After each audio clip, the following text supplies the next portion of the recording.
todos nos seus lugares, com seus números. Nós vamos fazer um agradecimento a uma grande amiga nossa, a Marlene, que no momento, hoje ela não pôde estar presente, e ela nos fez a gentileza de doar uns kits da Natura. Ela tem 2 lojas, eu vou fazer a propaganda dela. Ela tem 2 lojas aqui em Caieiras e ela foi muito carinhosa com a gente e ela quis nos fazer um agrado. Aí ela nos ofereceu um kit da Natura para que a gente pudesse fazer um sorteio para vocês. Então, a gente vai realizar esse sorteio agora. Todos estão nos lugares com seus números, porque pode ser que a gente sorteie alguém que não esteja aqui presente, e a gente não quer que isso aconteça. São 15, e a gente vai sortear 10 kits agora e 5 à tarde, porque talvez tenha alguém que não veio de manhã e pode vir no período da tarde, ok? Vamos lá?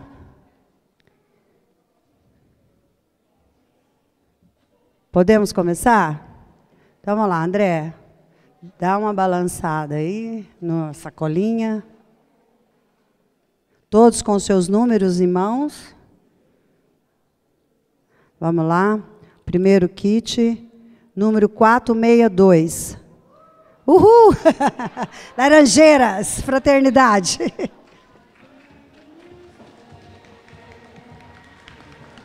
Parabéns.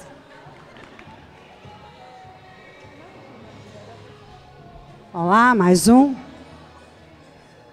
Pode deixar, pode deixar. Pode deixar a música. Pode deixar a música. 419.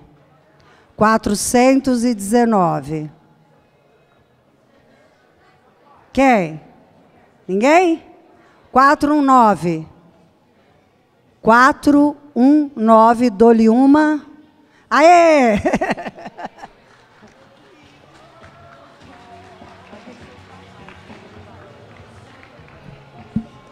Você vai vir à tarde?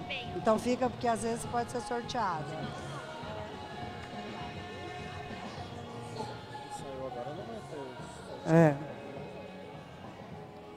Próximo, terceiro. Nossa, 463. 463. Dou-lhe uma. 463, dou-lhe 2. 463, dou-lhe 3. Alguém? Perdeu. Balançou aí? Balança essa sacola. 306, 306. Uhul!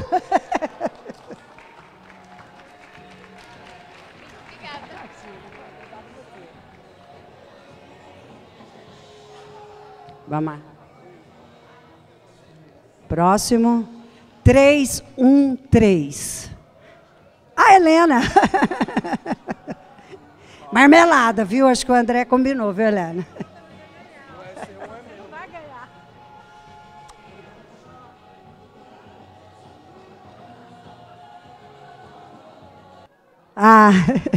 Caieiras.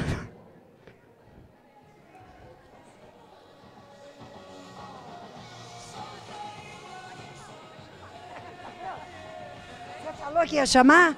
Ela falou que eu ia chamá-la, tá vendo? Força de pensamento.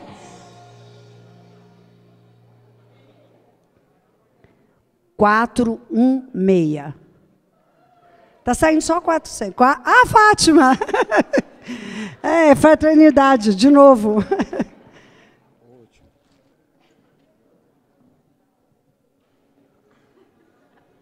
Tá bom. Último. Todo mundo aí torcendo. Eu quero que saia para a pessoa mais bacana daqui de dentro. Quer ver que vai sair? 431. Não falei? Não falei? Você é de onde? Caieiras, é mesmo. Desculpa, obrigada, viu? Bom, gente, agora vamos saborear mais um pouco de conhecimento. Dora, à vontade. Obrigada, viu? Desculpa de invadir seu tempinho aí.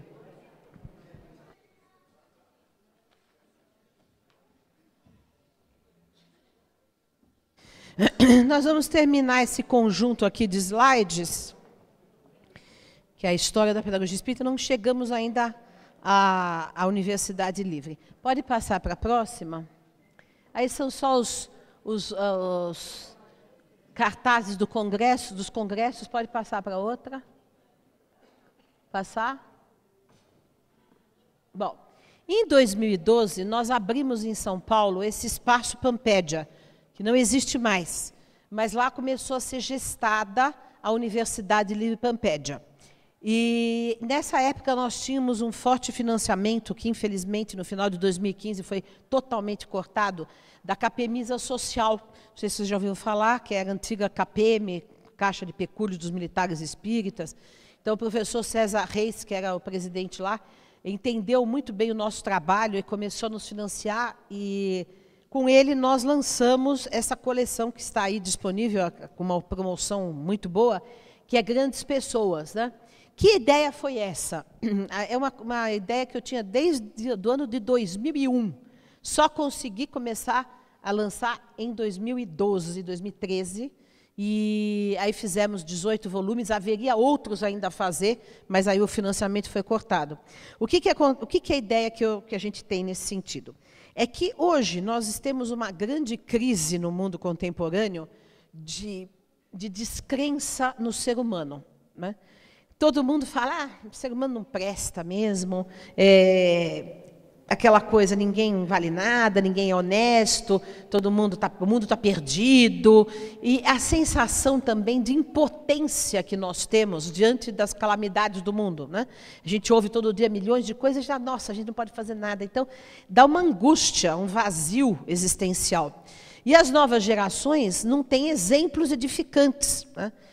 Ontem, na nossa atividade lá na Universidade de Pampédia, estava presente uma aluna nossa, que ela faz arte-terapia, quer dizer, ela aplica arte-terapia, ela é arte-terapeuta.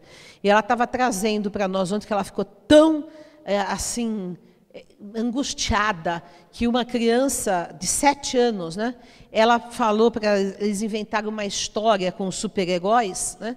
E a criança inventou uma história assim, daquelas cabeludas, que o Mozilla, sei lá, ia arrancar o coração de não sei quem, e depois ia matar, cortar a cabeça, um negócio assim horroroso, né? Porque é o que eles veem nos desenhos, nos videogames, etc., né?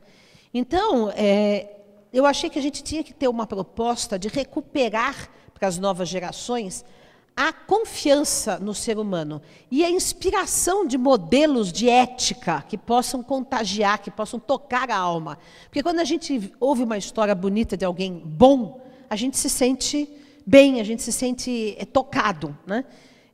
E aí nós criamos essa ideia de grandes pessoas. Então, são pessoas de várias épocas históricas, de diferentes religiões, dentro da nossa visão interreligiosa, que a pessoa pode ser um grande espírito em qualquer religião, né? E outra coisa, de qualquer profissão, mas foram pessoas que mudaram o seu meio, fizeram a diferença, mostrando que, às vezes, uma pessoa pode mudar muita coisa, né? Então, tira essa sensação de impotência que nós temos e também inspira, né, um sentido existencial em diversas áreas. Então, vou mostrar para vocês toda a coleção que a gente tem. Só para vocês terem ideia, pode passar. Então, Gandhi e Pestalozzi, né? Vai passando. Kepler, né? O astrônomo Kepler e Anália Franco. O Jesus e Buda, né? Os fundadores das duas grandes religiões, do cristianismo e o budismo. Bach e Madre Teresa de Calcutá, né? Por exemplo, Francisco de Assis e Martin Luther King. Comênios e Fabiano de Cristo. Paulo de Tarso e Janusz Korczak, que é esse que eu citei para vocês, que é um médico educador judeu polonês, que morreu com as suas 200 crianças no campo de concentração, né? Inclusive, nós temos um livro aí, escrito por uma amiga nossa judia, que fez entrevistas com ex-alunos dele, os que conseguiram escapar do gueto antes de serem levados para o campo de concentração e que ainda estavam vivos há alguns anos atrás, com 90, 90 e tantos, e contaram como que era a escola do Janusz Korczak, que era uma coisa fantástica, era democrática, era amorosa. Ele é considerado o Pestalozzi polonês. Então, vejam, 2 judeus, né? Um cristão e um judeu, né? Fala para Ian Rus e Bezerra de Menezes, que quase ninguém conhece aqui, Maria Montessori e Mandela. Então, vocês viram pessoas de diferentes continentes, diferentes épocas, diferentes profissões, educadores, músico, político, médicos, enfim, pessoas de toda quanto é área, astrônomo, mas que tiveram uma vivência ética das suas profissões, das suas vocações, e mudaram, e tinham todos uma espiritualidade também, alguma forma de espiritualidade. Então, esse eu acho que a gente tem que trabalhar com as crianças, novas gerações, que eles conheçam que é bom ser bom, que é preciso coragem muito mais para ser bom do que para ser mal, do que para ser competitivo, violento. Muito mais coragem a gente tem que ter para enfrentar o mundo da violência com a não violência, do que ao contrário, né? Do que entrar na violência de todo mundo. Então, é esse tipo de inspiração que a gente está dando com esses livros, com essas obras, né? Então, por exemplo, na Universidade de Pampéria, a gente conecta tudo, porque eu estou mostrando para vocês qual é o trabalho todo conectado que a gente tem. Então, na Universidade de Pampéria, tem 2 cursos online que a gente explica para os educadores como aplicar esses livros em projetos interdisciplinares, e fornece material, etc. Então, é muito bom para fazer na evangelização, na escola. Nós tivemos um aluno nosso, que foi uma coisa emocionante, que trabalha numa escola de periferia de São Paulo, numa escola pública, e ele fez um projeto interdisciplinar com todos esses volumes, com várias classes da escola, com várias turmas, né? Com todas as turmas que ele dava aula. E as crianças fizeram um trabalho maravilhoso, exposição, teatro, criaram músicas. Cada turma escolheu um personagem e fizeram, em volta de cada personagem, pesquisa, exposição, teatro, música. Foi uma coisa fantástica. Isso foi tudo fotografado. Então, quer dizer, isso numa escola pública. Um professor de uma matéria conseguiu mobilizar a escola inteira e fez um projeto marcante para todo mundo, né? Então, vejam como também a gente pode influenciar de uma maneira, às vezes, que parece despretensiosa, mas que deixa marcas profundas. Bom, aí em 2014 tivemos o nosso último Congresso Internacional de Educação e Espiritualidade, junto com o 5º Congresso Brasileiro de Pedagogia Espírita, que se chamou Educação, Espiritualidade e Transformação Social. Houve muita gente, eu não sei se vocês já viram um filme que eu recomendo a todos verem, que é La Educación Proibida. Conhecem esse filme? Pois assistam, está disponível na internet. Foi feito por um jovem argentino, Germán Doin, e ele esteve presente no nosso congresso, inclusive. Tem artigo dele aí, também tem do Pacheco, tem de várias dele na Singer, etc. E ele fez esse filme mostrando experiências alternativas de educação. É um filme fantástico. La Educación Prohibida, com H, proibida. Então, nós fizemos nesse congresso uma troca de experiências de vários tipos de correntes pedagógicas, mas todas diferentes da educação tradicional. Passa para a próxima. Esse é o mesmo congresso, passa. Bom, esse é o último slide deste jogo aqui. Então, diante de tudo isso que eu contei da história, o que dá para entender o que é a pedagogia espírita, em primeiro lugar, né? Primeiro é resgate do espiritismo como ciência, como filosofia, como projeto cultural de impacto na sociedade, ou seja, saindo desse modelo apenas religioso que o espiritismo se tornou no Brasil, mais uma religião. Nós temos que resgatar o aspecto filosófico, científico, pedagógico, social, né?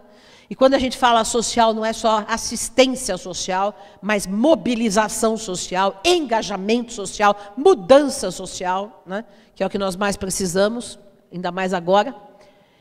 Tem um caráter não proselitista, portanto, a gente trabalha com o ensino interreligioso, né? Por exemplo, essa coleção que vocês viram, ela é interreligiosa. Tem hindu, muçulmano, budista. Muçulmano não temos, íamos publicar. Judeu, budista, enfim, né?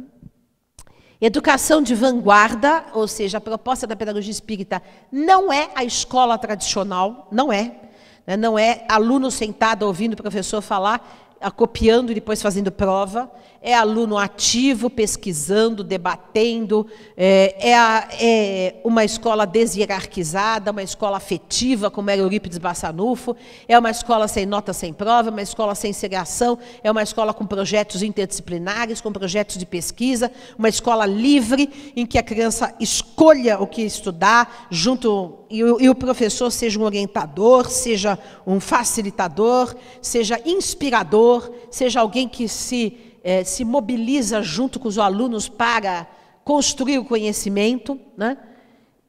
Sempre tudo de forma interdisciplinar, porque o próprio espiritismo é interdisciplinar, e as coisas hoje no mundo contemporâneo são interdisciplinares, então não dá para a gente continuar a fazer uma escola em que tenha 50 minutos de aula de matemática, 50 minutos de aula de português, 50 minutos de aula de história, sendo que uma coisa não tem nada a ver com a outra, e nenhuma coisa tem a ver com a vida da criança. E nem com interesse.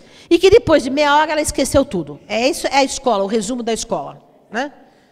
Então, nós temos que mudar isso e fazer uma outra educação. E, sobretudo, resgatar a própria espiritualidade na educação, né? Reintroduzir a temática do espírito na educação desde a infância até a universidade. Não de forma proselitista, mas de forma interreligiosa e científica também, né? Quer dizer, a gente poder colocar na escola as pesquisas que existem no campo da espiritualidade, que são muitas no mundo contemporâneo, e que isso não é nem estudado na maioria das universidades, e muito menos nas escolas. Encerrou esse... Então, não.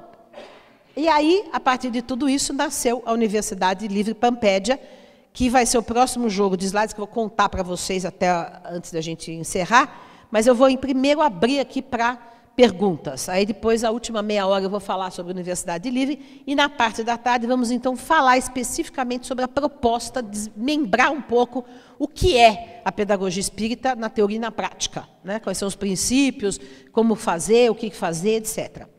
Você quer falar? Tem outro microfone? Eu queria perguntar o seguinte, você coloca que, na visão de tudo isso que você pesquisou, e Eurípides, porque é uma pessoa que eu também admiro, e como pedagoga também, o porquê hoje existe um método de ensino dentro da pedagogia espírita. Pode-se considerar isso. Existe um método educacional. Porque existe vários métodos de ensino, e a gente pode considerar que hoje nós temos um método de ensino? Deixa eu puxar uma cadeira. Eu estou cansada, vou sentar um pouco para responder.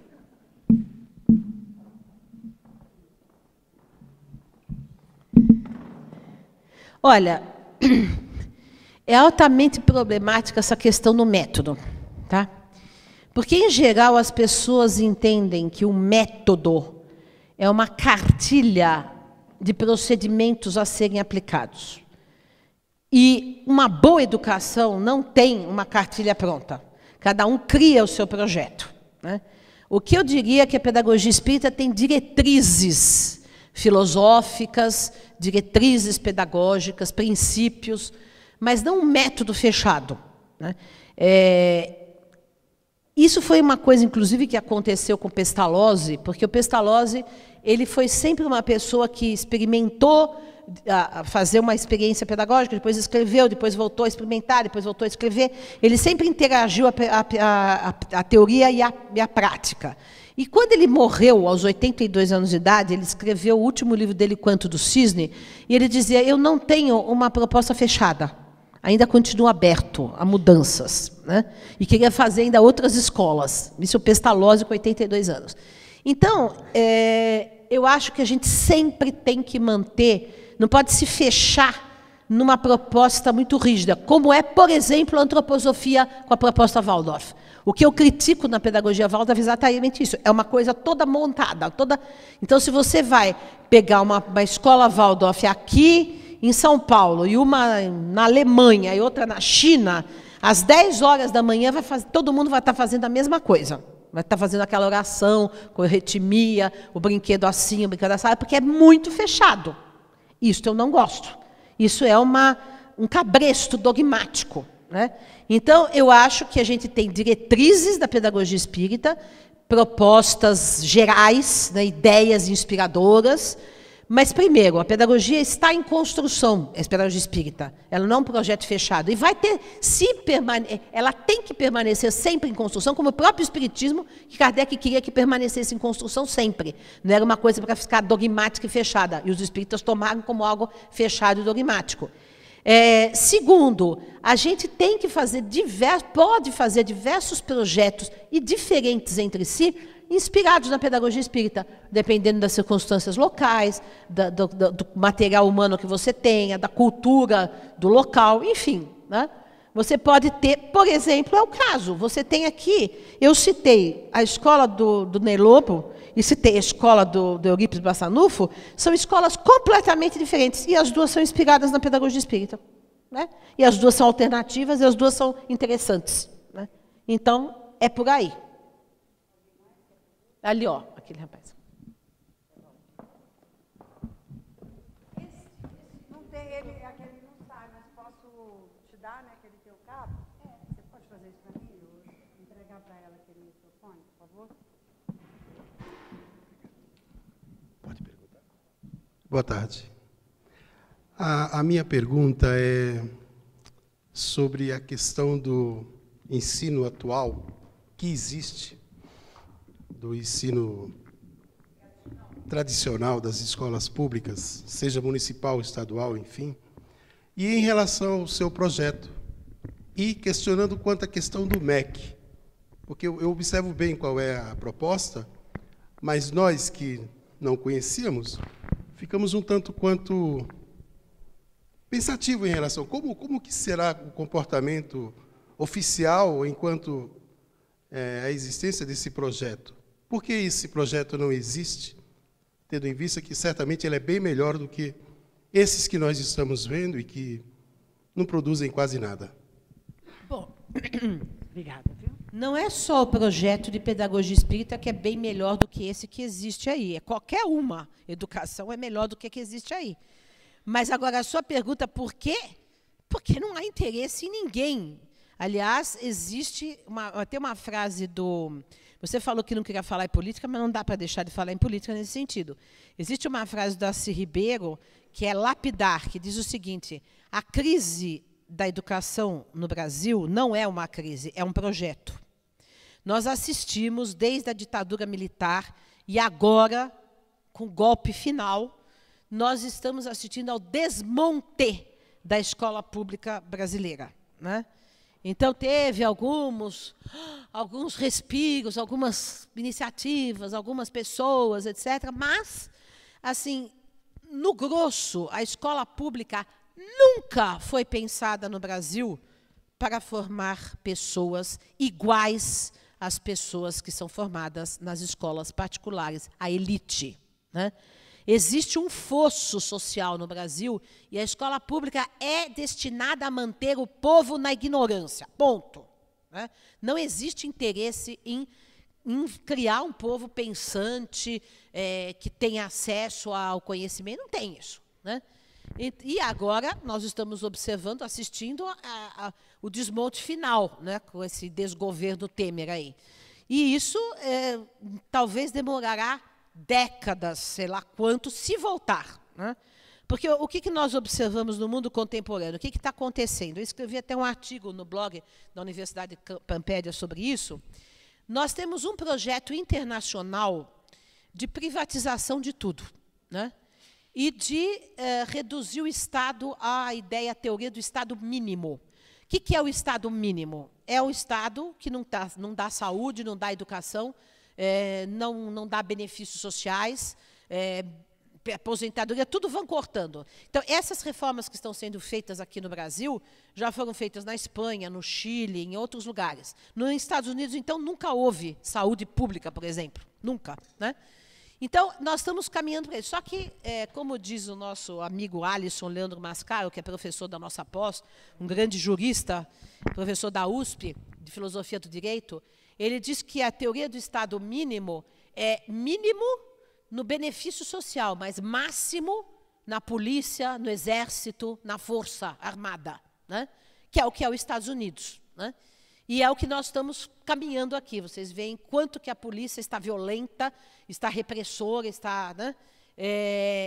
Enfim, e dentro dessa perspectiva, eu acho muito pouco provável que nós, nas próximas décadas, voltemos a ter um Estado que faça por nós os benefícios que tinha que fazer, né, no campo da saúde, da educação. Pelo contrário, estão fazendo um desmonte paulatino de tudo, né?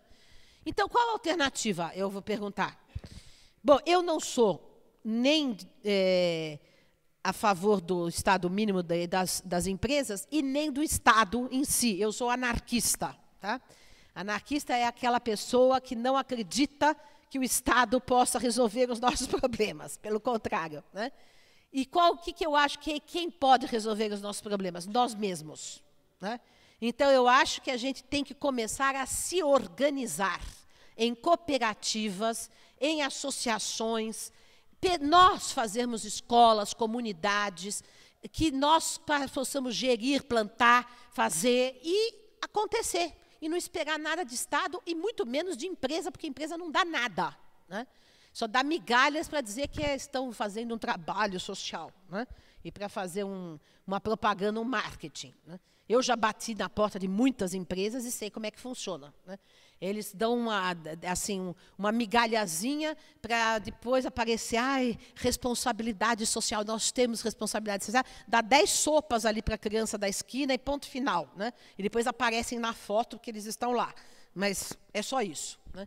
Então, na verdade, nós temos que retomar, ou tomar nas mãos, se é que algum dia tivemos, acho que nunca tivemos, nas mãos, os destinos sociais, políticos, educacionais do país e do mundo. Né? Nós não podemos esperar de cima não vem nada. Em cima vem exploração, vem corrupção, e isso não é só no Brasil, é no mundo inteiro. Essa ideia que aqui no Brasil é todo mundo corrupto, no mundo inteiro é. Né? No mundo inteiro é. A democracia funciona na base da corrupção, da compra de votos, da compra de lobbies. Por exemplo, o Congresso americano é todo dominado pela indústria farmacêutica, pela indústria bélica. Então, nós temos que ter essa consciência política, que não adianta mais a gente esperar do Estado. Vamos fazer nossas organizações, nossas escolas, né? Escolas que nós vamos montar, nós vamos construir. Só que a gente tem que aprender, e coisa que brasileiro não tem muito, trabalho em equipe, trabalho em mutirão, trabalho duro, né? De construir, de plantar, de fazer. É isso que nós temos que fazer, e não esperar nada de ninguém. Essa é a minha posição.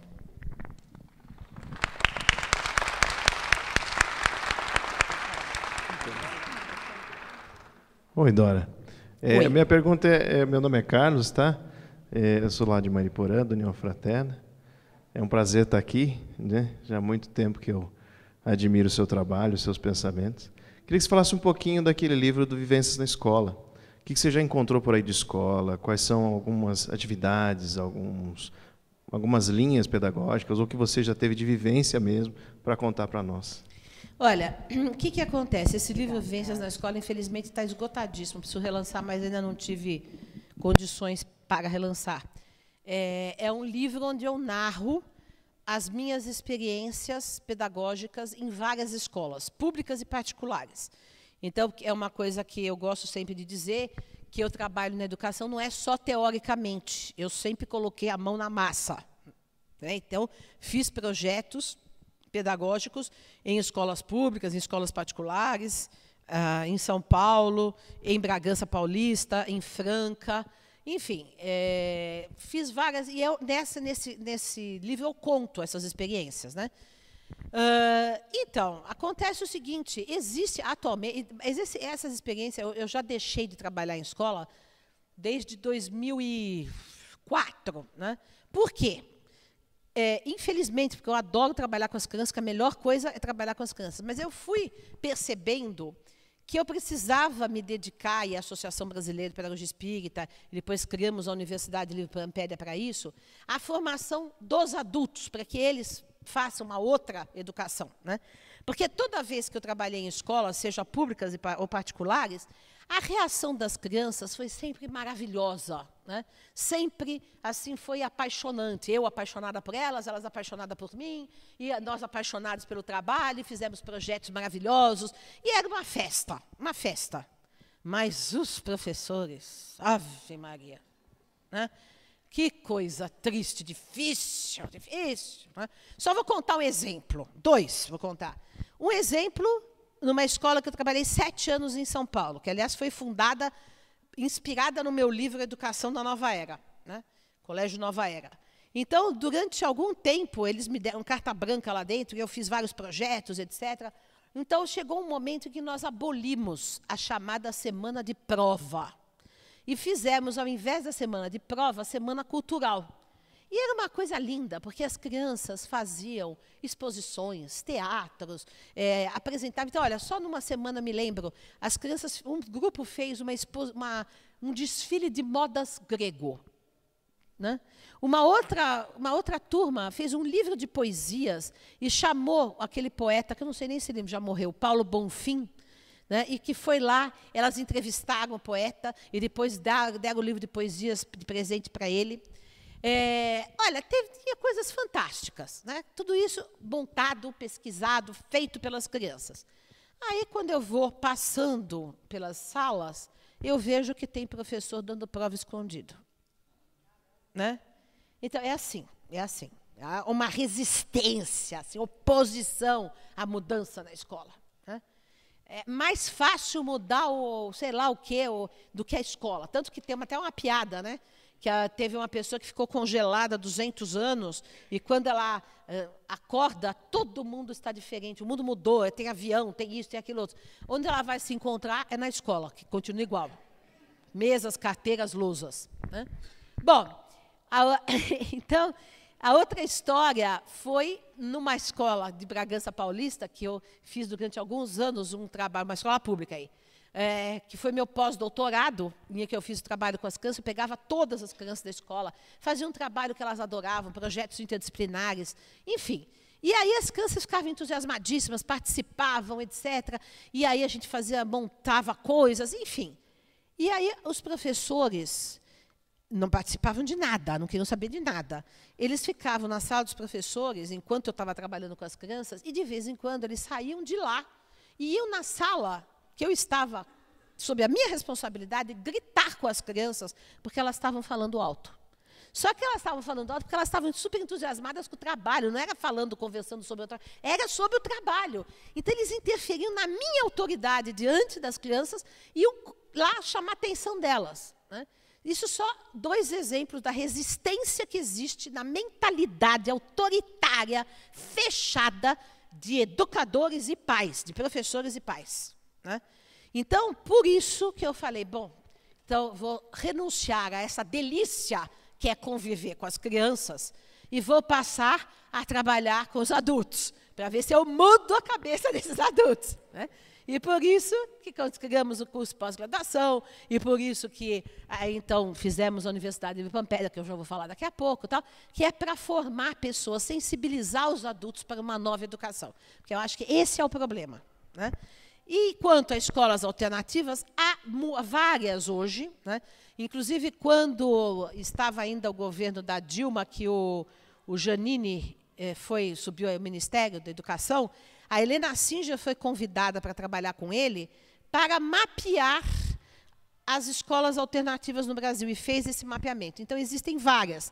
Só que o que caracteriza exatamente as pessoas, a maioria das pessoas que trabalham com a escola alternativa, como o próprio Pacheco, a própria Helena Singer, né, é que nenhuma tem a questão da espiritualidade, que é isso que a pedagogia espírita propõe, a não ser a Waldorf, que também trabalha com a espiritualidade, de uma outra maneira, mas trabalha. Né? Então, é isso.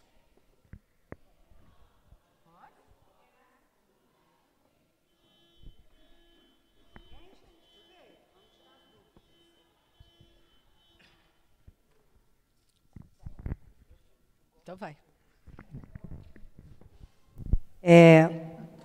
Dora, a gente hoje, na doutrina espírita, o acesso que a gente tem com as crianças é nas casas espíritas. E a gente percebe que também tem essa mesma dificuldade enquanto relação educação nas escolas. E aí? Essa criança vai ser um adulto amanhã e um espírita amanhã adulto. Não vai. Não vai ser espírita, infelizmente, né? Porque uma das coisas que a gente observa é que as crianças que frequentam a evangelização e depois, às vezes, até a mocidade, quando chegam na universidade, deixam o espiritismo, na sua maioria. E os centros espíritas estão cada vez mais só com velhos. Não sei se vocês têm essa observação, mas é uma observação que eu tenho no Brasil inteiro, isso. Por quê? Por que isso? Porque na casa espírita, aquilo que se chama evangelização, que, aliás, é um termo católico, né, é uma catequese. Não é ensinar a pensar, né? Então, você não cria pessoas convictas que saibam discutir filosoficamente, que tenham argumentos científicos. Você faz uma catequese. Essa criança depois vai para a mocidade, depois vai para a universidade. Quando ela chega na universidade, ela vai ser bombardeada por teorias materialistas, ela não tem base para enfrentar as teorias materialistas. E sai, né? E aquele discurso religioso, meloso, primeira revelação, segunda revelação, não sei o quê, desmonta diante de um professor marxista, de um professor niilista, de um professor positivista, de um médico materialista, né? Acaba, esfumaça, né? E aí a pessoa sai. Então, nós precisamos rever tudo isso. O doutor Tomás Novellino sempre falava o seguinte, que ele tinha estudado com Eurípides, e ele só estudou 3 anos com Eurípides, e depois ele foi fazer faculdade de medicina no Rio de Janeiro. E naquela década de 20, né, já eram os professores extremamente materialistas, então davam aquelas aulas que eram verdadeiros discursos materialistas, assim, dissecava o cadáver e falava assim, onde que vocês estão vendo aqui a alma? Não tem alma nenhuma, não sei o quê, sabe aquelas coisas, né? E ele falou que ele nunca teve uma dúvida sobre a existência do espírito. Por quê? Porque o Eurípides ensinava como os alunos faziam debates, desenvolviam argumentações. Primeiro ponto. Segundo ponto, todos os alunos que quisessem, e o doutor era um que quis, né, podiam participar das reuniões mediúnicas que ele fazia. Então, viam o fenômeno, portanto, estavam convencidos do fenômeno. O que acontece no movimento espírita atualmente? As crianças ou adolescentes, primeiro, são catequizados religiosamente, não conhecem ciência espírita, não conhecem filosofia, não argumentam, não debatem, não aprendem a pensar, né? E, segundo, nunca veem um fenômeno mediúnico. Então, virou um tabu no movimento espírita, adolescente não desenvolve mediunidade, precisa fazer 10 anos de curso para o guia se manifestar a primeira vez e falar boa noite, né? Quando a mediunidade estoura, você não pode segurar, você tem que... É na hora, né? Claro que você tem que estudá-la, mas estudar praticando. E as grandes mediunidades começam com 13, 14, 15 anos. Né? E no mesmo movimento espírita não tem espaço. Então, eu faço, na Associação Brasileira de Pedagogia Espírita, nós fazemos um trabalho de desenvolvimento mediúnico de adolescentes e jovens. Fazemos uma reunião pública, aberta, a adolescentes, até crianças, se quiserem. Várias crianças já participaram das nossas reuniões mediúnicas. Depois tem um grupo fechado, que aí os que estão mais já desenvolvidos vão participar. E aí a gente vai desenvolvendo, porque não tem mais mediunidade no movimento espírita. Ninguém sabe mais exercer mediunidade, porque virou um tabu, né? Fazer 10 anos de curso, né? Então só tem os médiuns estrelas que são venerados. E qual é a fonte de convicção da imortalidade do espírito no espiritismo? Qual? A mediunidade. Se a pessoa não tem a oportunidade nunca de ver nada, ela não vai ficar convencida, né? Então, nós temos que mudar tudo isso radicalmente, né? Nós estamos fazendo um trabalho na Associação Brasileira de Pedagogia Espírita. A gente tem publicado algumas coisas sobre isso no blog da BPE. Nós temos o blog da BPE, blogabpe.org.br, .org, temos o blog da Universidade Livre, Pampédia, blog universidadelivrepampédia.com. Eu tenho o meu blog pessoal, dogencontro.com, ou seja, tem um monte de coisa para vocês lerem gratuitamente na internet. Tá? E na BPE a gente tem tratado dessa questão, mas vamos aprofundar, vamos publicar livro, etc., para reorientar o pessoal a se empoderar de novo da mediunidade. Porque está todo mundo, ninguém mais sabe atuar com a mediunidade. Você é muito difícil encontrar reunião de desobsessão, muito difícil encontrar médiuns confiáveis, né? Porque você tem, antigamente, eu fui criada vendo espírito na minha casa, tinha reunião na minha casa, na casa do Herculano tinha reunião dentro da casa. Ai, não pode receber espírito dentro de casa. Quem falou? Kardec não falou isso. Ele falou que os grupos melhores eram os domésticos. Agora a espírita tem medo de espírito. Espírita tem medo de espírito hoje. Né? Então é isso, não faz reunião, não pode. E quantos centros tem obsedados? A maioria. Né? A garantia de não obsessão não é estar no centro ou estar em casa, não é nada disso. É a seriedade com que você encara o trabalho, o objetivo ético com que você faz o trabalho, o estudo que você tem, o conhecimento, a lucidez, a ausência de vaidade, a ausência de interesse. Isso que garante uma mediunidade límpida. E isso pode ser no centro, em casa, onde for. Na prisão. Kardec conta, por exemplo, pessoas que estavam aprisionadas e liam os livros espíritas e começavam a fazer sessão espírita na prisão. E aí? Né? Então, nós criamos uma série de tabus no movimento espírita, nós precisamos quebrar com tudo isso, voltar a Kardec, porque se vocês lerem o livro dos médiuns, vocês vão ver detidamente, que ele fala lá claramente, os grupos domésticos, pequenos, homogêneos, são os melhores, e não os grupos grandes, institucionais, com disputa de poder, de cargo, etc., que é o que acontece hoje. Né? Toda a obra de Kardec foi feita com médiuns adolescentes. As meninas Boudin, 14, 16 anos, Irmãs Dufaux, começou com 12 anos. Quando foi fundada a Sociedade de Estudos Espíritas de Paris, ela tinha 17 anos e ajudou a fundar a sociedade, ela foi uma das membros fundadores. A Jafé tinha 18. Camille Flammarion também foi um dos fundadores da sociedade, tinha 19 anos. Ou seja, Kardec acolhia, respeitava e deixava os adolescentes e os jovens trabalharem. Né? E nós espíritas somos autoritários, preconceituosos. O jovem não senta só para tocar violão e fazer mocidade, ou fazer, né, cuidada quando tem evento para trabalhar, mão de obra escrava. Mas participação real não tem, na maioria dos centros. Não tem.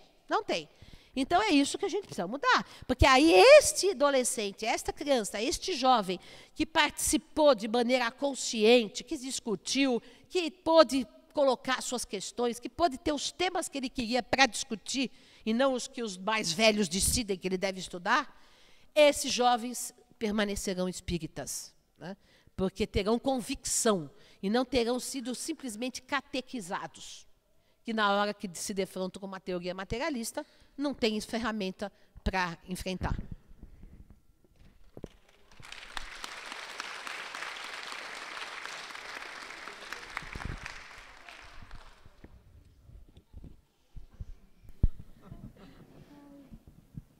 Bom dia ainda. Bom dia. Dora, me apaixonei por você. Estou adorando tudo que eu estou ouvindo aqui. Eu acho que tem ressonância com muita coisa que muita gente aqui pensa e às vezes a gente não tem coragem nem de falar.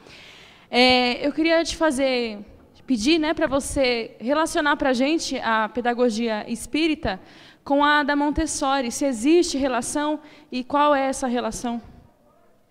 A Montessori é um dos espíritos que trabalha com a gente na Associação Brasileira de Pedagogia Espírita. Tem até um livrinho que eu recebi dela, livrinho das mães, né? É um espírito muito elevado, a Montessori, eu adoro. Né? É uma das educadoras, uma das pensadoras que a gente estuda na pós-graduação de Pedagogia Espírita. Então, eu digo o seguinte sempre, que a pedagogia espírita tem várias pedagogias irmãs e primas. Né? Então, a pedagogia montessoriana, a pedagogia Freinet, a pedagogia Waldorf, a pedagogia... várias são irmãs e primas da pedagogia espírita. Tá? Por quê? também pelo fato de que todas essas pedagogias, incluindo a espírita, tiveram as mesmas influências. Quem? Pestalozzi, Rousseau, né? Comênios, por exemplo, a Montessori fala explicitamente de Pestalozzi muito, né? Se você for ler as obras dela. Então, o que acontece? As influências são as mesmas. Agora, o que tem de específica a pedagogia espírita? Primeiro, que reencarnacionista. Então, isso já muda algumas coisas. E, em relação a Waldorf, que também é reencarnacionista, é mais racional, né? E é isso que também a gente se apega a essa questão da racionalidade, da cientificidade, que, para mim, falta um pouco na pedagogia Waldorf, né? E também, por conta de ser mais racional e mais científica, ela deve ser mais aberta, e não dogmática e fechada. Tá? Então, mais ou menos é isso.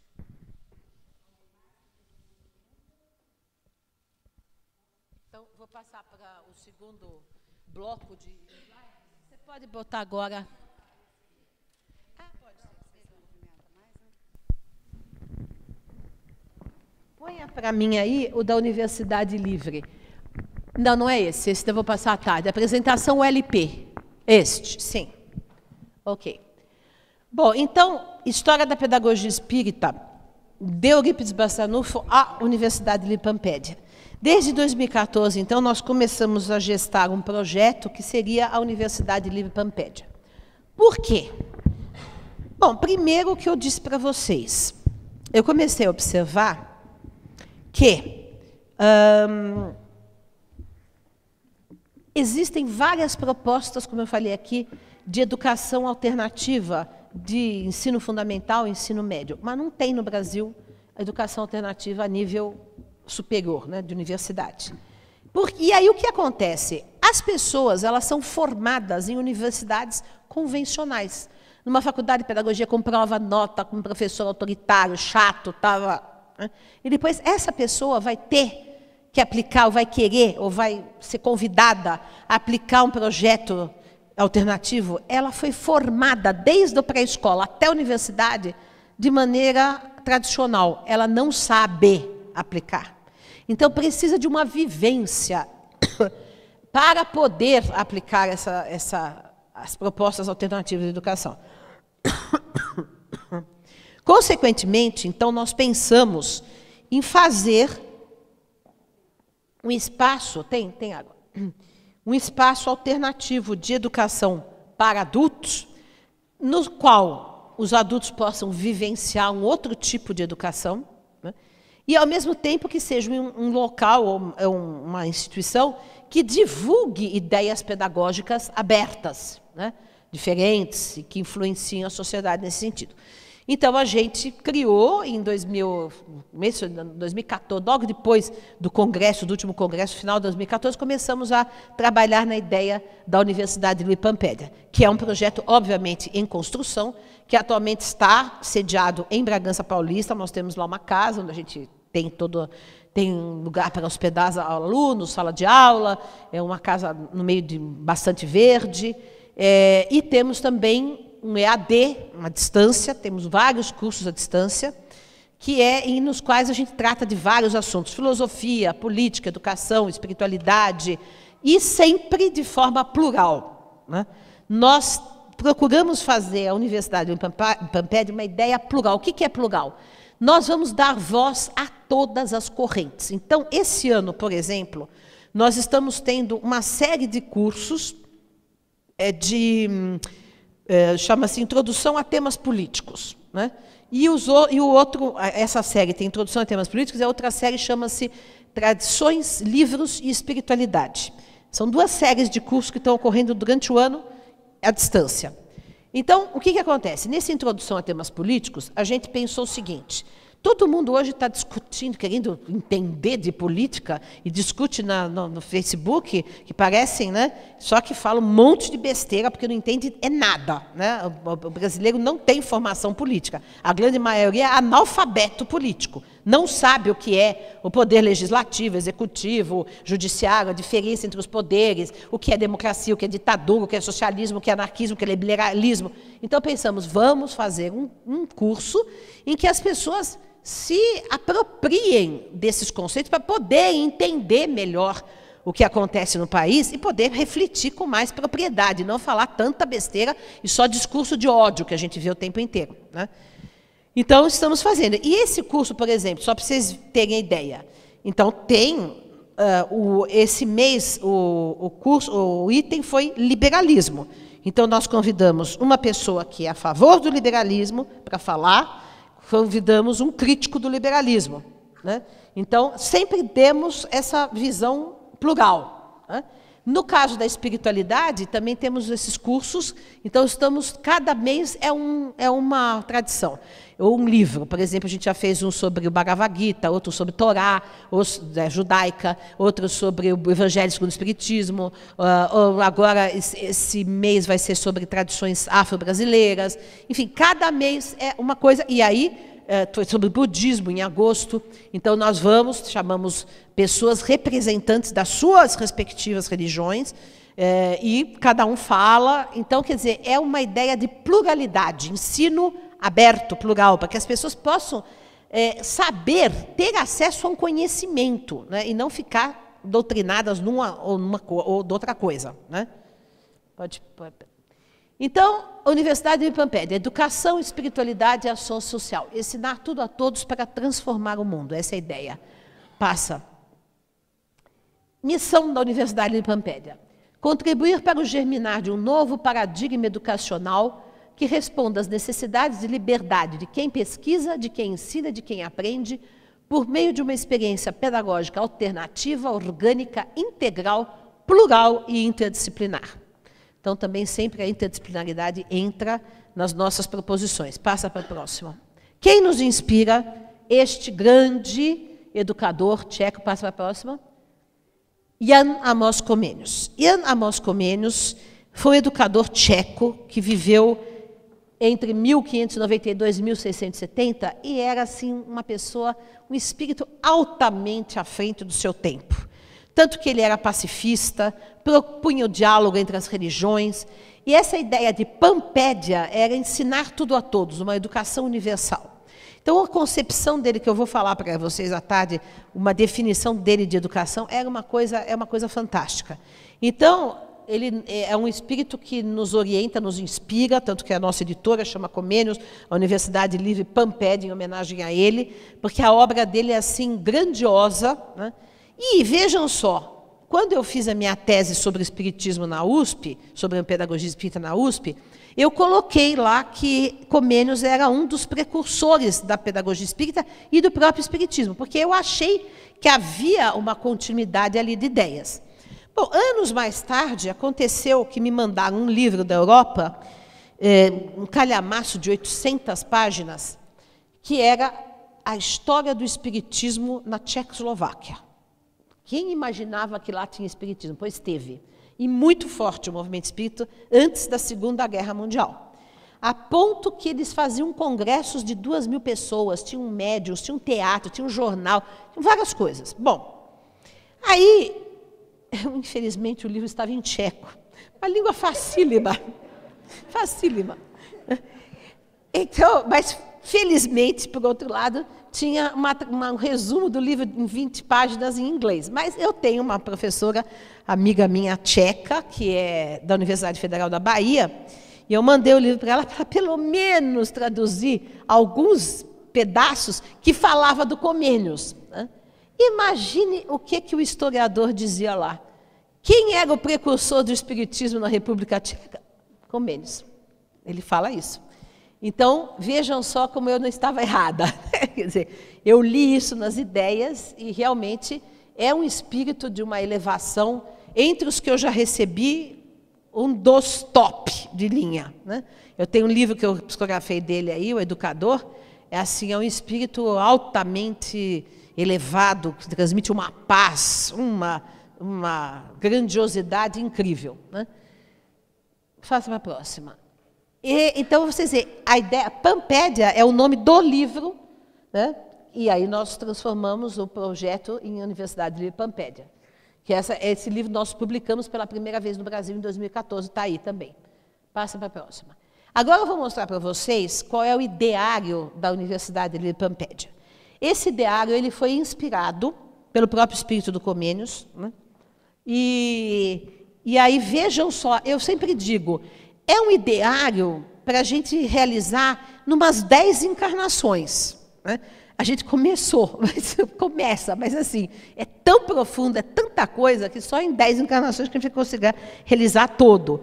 Mas vejam só, então, o que há, quais são as diretrizes da Universidade Liripampédia. Democratizar o conhecimento sem banalizá-lo. Buscar a verdade sem dogmatismo. Manter a abertura sem relativismo. Segundo, conectar todas as áreas sem perder o eixo da busca. Enraizar todas as práticas em teorias. Arejar todas as teorias com práticas. Semear a espiritualidade com racionalidade. Conservar a razão sem ressecamento. Cultivar a religiosidade sem intolerâncias. Passa. 4. Promover o pluralismo conservando-se a própria identidade. Dar voz a todas as vozes sem favorecer a inconsistência. Incentivar o debate sem o confronto. 5. Retirar a violência das palavras com firmeza de princípios. Conservar os valores sem presunção. Propagar ideais sem imposições. 6. Alcançar a todos e a todas, de todas as idades e todos os lugares, sem desmerecimento de ninguém. Estimular o diálogo, promovendo a troca. Oferecer acolhimento, sem desfigurar o conhecimento. 7. Incentivar pesquisa, ação e ensino individual e coletivamente. Apoiar a autonomia, sem esquecer o todo. Ensejar a transformação social, sem opressão e autoritarismo. 8. Levantar a bandeira do bem, sem moralismo. Praticar ações no bem, sem ostentação. Conectar a ética com o conhecimento, sem concessões.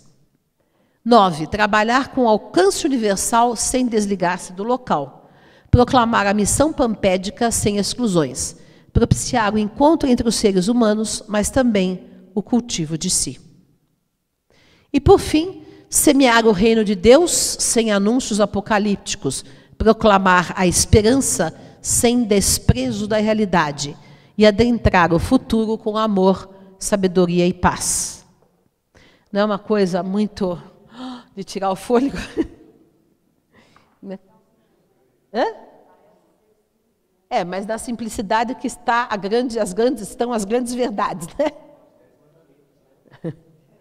E ele fala tudo em tríade, vocês viram? Ele sempre fala em tríade. Ele escrevia assim. Aliás, essa é uma das coisas que eu fiz quando eu recebi aquele livrinho que está aí dele, O Educador. Tenho por hábito também, coisa que nenhum médium faz hoje mais, mas os antigos faziam, o Chico fazia, a Ivone Pereira fazia, hoje nenhum médium faz isso, que é o seguinte: você recebe um livro, você submete à crítica de pessoas entendidas, né? Não é você o bambambam, recebe e tal, e tudo bem, né? Então, você tem que submeter o livro à crítica. Será que é mesmo? Será que está bom? Será que não está? Então, o livro que eu recebi do Comênios, eu submeti exatamente a esta professora da Universidade, da Universidade da Bahia, que ela é tcheca e ela é especialista em Comênios, e ela não é espírita, né? Então, para ela ver se o estilo estava de acordo com Comênios, e ela falou que tanto não só o estilo, como as ideias. Então, e esse tipo de segurança e de checagem que a gente tem que retomar no movimento espírita. Que todo mundo publica qualquer coisa de qualquer jeito, sem nenhum tipo de análise espírito crítica, e publica os maiores absurdos, né? Coisas assim, de fato, que são cabeludas, né? Então, isso daqui é bem o estilo de Comênios, né? Então, é uma coisa que nos inspira muito. Passa para a próxima. Bom, o nosso corpo docente de mestres, doutores, pesquisadores de todas as áreas, convidados internacionais que participam dos nossos congressos e autores de teses e livros publicados pela Comênios. Por exemplo, nós temos toda essa ligação. Então, vários autores da Comênios são nossos professores, né? E vice-versa. né? Porque é todo o trabalho conectado. Então, a pessoa, por exemplo, o Alessandro fez o trabalho sobre o Eurípides, ele dá aula na pós-graduação sobre Eurípides. O Alisson fala sobre o aspecto social do espiritismo. Ele tem o livro Cristianismo Libertador, então ele dá aula na pós sobre isso. Então, é tudo assim conectado, né? Por isso que é uma ideia de universidade, né? É porque tem toda essa conexão entre os professores, as publicações e tudo mais.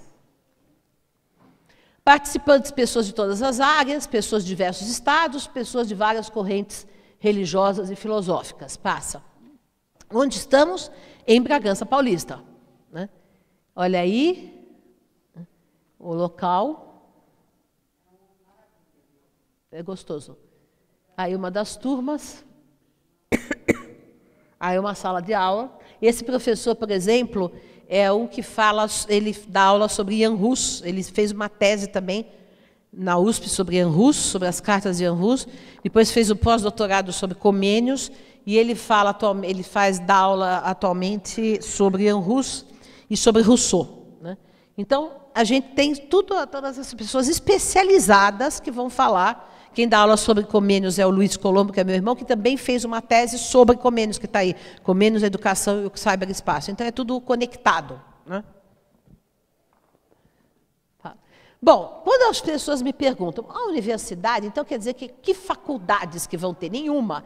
Porque não é uma universidade no sentido tradicional do termo. É um espaço livre de aprendizagem, pesquisa e ensino, e que a gente está organizando em núcleos interdisciplinares, eixos temáticos, atividades, projetos experimentais, projetos editoriais, né? Então, por exemplo, dentro do núcleo interdisciplinar de educação e espiritualidade, a gente tem o curso de pedagogia espírita, né? Nós estamos organizando isso, montando. Nós queremos chegar a um ponto, e já estamos fazendo um pouco isso, já começamos a fazer, que é o seguinte: alguém procura a gente e fala, nós temos interesse em tal coisa. Então, eu vou fazer um roteiro, um itinerário formativo para você. Faça esse curso, esse, aquele, vem aqui, a gente orienta aqui a colar. Então, faz um roteiro, digamos assim, customizado, de acordo com o interesse da pessoa. Nós estamos fazendo isso com escolas, algumas escolas, e podemos fazer, ainda não fizemos, mas podemos fazer, por exemplo, com o Centro Espírita, se vocês quiserem, né? De fazer o seguinte, bom, tem um grupo, então nós temos com o Educandário Pestalozzi de Franca, está participando conosco, um outro educandário que tem o Eurípides Bassanufo em Sertãozinho, temos também em Batatais, também uma escola espírita, que aliás a fundadora foi aluna da pós nossa, por isso fez o trabalho. Então, o que nós estamos fazendo? Os professores, de uma escola tem 5 professores, outra escola tem 20, outra escola tem 10, e aí os professores a gente monta um itinerário pedagógico para eles. Vão fazer tal e tal e tal, de acordo com o interesse, com a conversa que a gente tem com a direção, com os professores, etc. Então, a gente monta o itinerário, vai fazer tal e tal, tal curso durante um ano, e aí a escola paga uma quantia por mês, né? E os professores têm acesso a esses cursos, a gente vai monitorando, dialogando à distância, né, nesse caso, né? Então, é esse tipo de coisa que a gente quer estar montando, né? E quanto mais cursos a gente vai tendo, mais se enriquece, se amplifica esse itinerário, esses itinerários possíveis, tanto individuais quanto coletivos, né? Como que a gente se sustenta atualmente? Patrocinadores, que atualmente nós estamos sem nenhum, né? Porque tínhamos da Capemisa, venda de livros e inscrição de alunos, né? Então, estamos quase morrendo para manter as portas abertas. Na verdade, temos doações de pessoas físicas ou jurídicas de vez em quando a gente está muito aperto, passa o chapéu, né? Venda de livros em eventos como esse, né? E os alunos, tanto da pós quanto dos cursos à distância. Mas com a crise atual está difícil, porque, por exemplo, a gente na pós tinha turmas de 30, 35, 40, começava, depois sempre tem uma resistência, mas terminava com 25, com 30. Atualmente, as duas turmas, uma tem 11 alunos, a outra tem 14. Então, é bem sufocante, né? Não cobre todas as despesas, né? Então é isso. E aí como é que fica a editora Comênios, a BPE? A Universidade Livre, ela é uma interseção entre todas. A BPE é a mantenedora, a editora é a editora da universidade, mas a BPE tem os seus próprios projetos independentes da universidade. Por exemplo, esses de mediunidade que eu estava falando aqui é uma coisa que não tem nada a ver com a Universidade Livre, é da BPE. Né? Pode passar. E alguma coisa do que fazemos? Passa. Então, cursos online, pós-graduação, projeto de terapia pedagógica, que eu vou já falar o que é, oficinas, workshops, congressos, eventos, edição de livros. O que é esse projeto de terapia pedagógica? Eu até trouxe um conjunto de slides, se der tempo, no final da tarde eu passo, senão não. Vamos ver. Hã?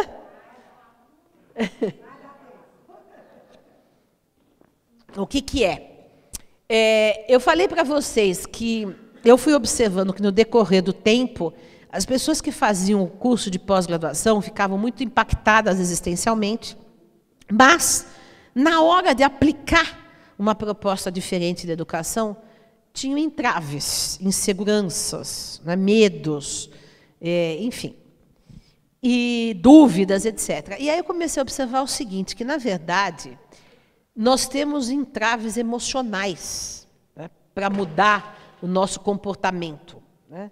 Então, seria necessário, hoje estou convencida de que todo mundo devia fazer terapia, mas é uma boa terapia, porque tem muito terapeuta porcaria por aí.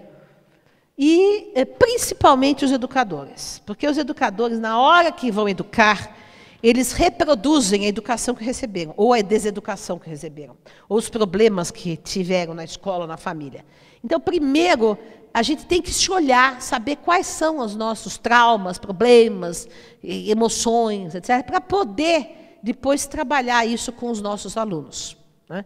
Então, o que a gente vê de professor fragilizado emocionalmente, professor que não aguenta nada, ou que é muito endurecido, ou que é muito chorão, ou que é muito infantilizado. A gente vê, por exemplo, professores de pré-escola que são mais infantis que os bebês.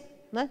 Por quê? Porque não tem um processo terapêutico de autoanálise, são psiquismos fracos, né? Então, e que não tem nada a ver com a cultura, que também falta, mas não é essa a questão. Né?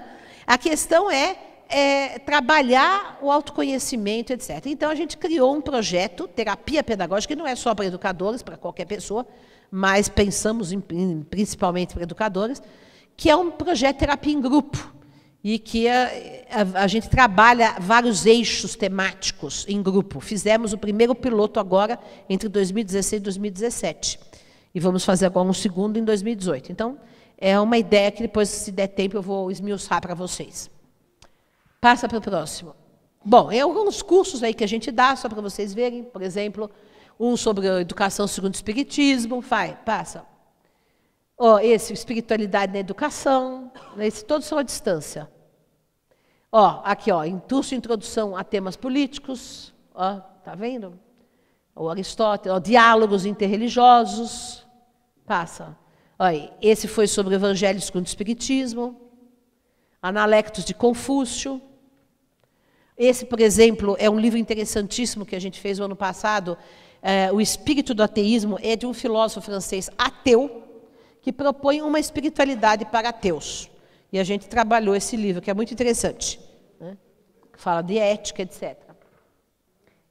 Aí o Manifesto Comunista, também fizemos um sobre isso.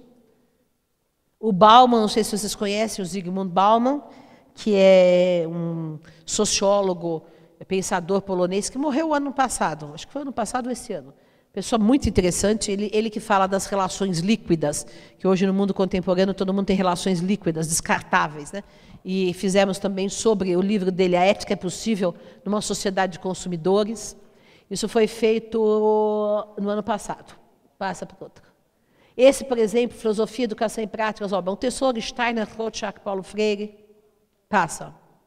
Agora, esse vai começar agora na primeira semana de setembro, História da Educação Espírita, que é o Eurípides Bassanuffa, essa que eu contei hoje para vocês. Herculano, Tomás Avelino, Ney Lobo. Né? Então, à distância, com textos, com filmes, com aulas e vídeo, etc. Então, nós estamos construindo essa... Passa para a próxima, que aí é o site, o blog, etc. Então, é isso, gente. todo dia me dá vontade, às vezes, quase todo dia me dá vontade de desistir, porque a luta é muito intensa, é quase sobre-humana, né?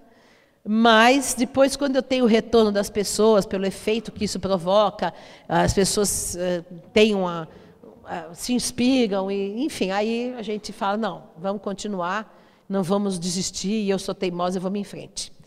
Outras perguntas, pessoal, mais 10 minutos, aí a gente vai para o almoço, e à tarde aí a gente vai desenvolver o que é a proposta da pedagogia espírita, esmiuçando na prática, na teoria, etc. Os princípios, as aplicações, etc.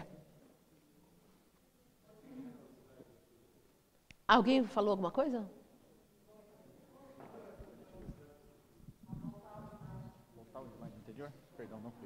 Aqui, o pessoal vai copiar o...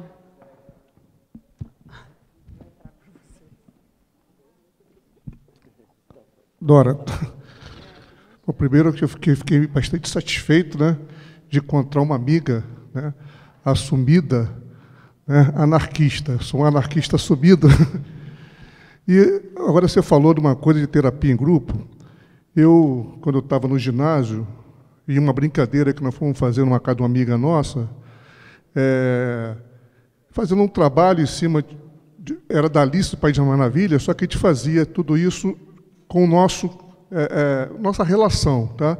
E a gente acabou tendo uma relação um pouco difícil, que a gente acabou tendo que procurar uma psicóloga e tal, e depois disso daí, eu fui fazer terapia em grupo, né, teatro psicodrama, e para mim foi muito importante. Tá? Foi uma coisa assim, um diferencial na minha vida marcante, sabe, quando eu consegui fazer isso. Tá? Eu queria saber sobre essa terapia em grupo que vocês estão propondo. O que seria isso? Olha, então, eu vou falar, se der tempo, não, você vai ficar tarde aqui? Eu tenho um conjunto de slides que eu trouxe para falar o que é, em que a gente se inspira. Na verdade, um diálogo entre os psicólogos, a psicologia humanista, com Viktor Frankl, Carl Rogers e Erich Fromm, e os clássicos da educação. E a gente elegeu, então, 10 temas para tratar a terapia em grupo. Entre eles, valores, identidade, finitude, minha infância, espiritualidade, etc. Eu vou mostrar para vocês. Tá?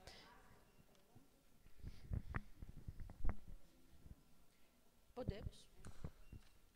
Bom, pessoal, a gente vai encerrar o nosso período da manhã. Nós vamos... eu não sei se algumas pessoas se interessam, nós temos o restaurante que a gente ofereceu as informações, no Viale, aqui no centro de Caieiras, porque Caieiras não tem muita opção no domingo para almoço.